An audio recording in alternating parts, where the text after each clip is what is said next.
How to fix TikTok features missing. Hello guys, welcome back to this new video. I'm gonna show you how to fix TikTok features missing in less than 1 minute. So first thing you want to do is open the settings on your phone, go to the apps manager.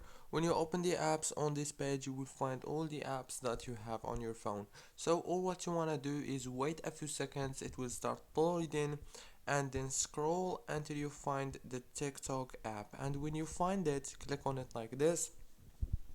Click on the data usage option and then make sure to disable all those options from the mobile data to the roaming data, and then enable them back again.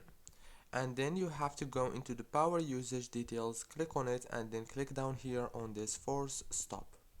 After that, you have to go into the Play Store and search for TikTok and click on update, and you can do the same thing on iPhone App Store. Don't forget to like, subscribe. Thank you for watching this tutorial.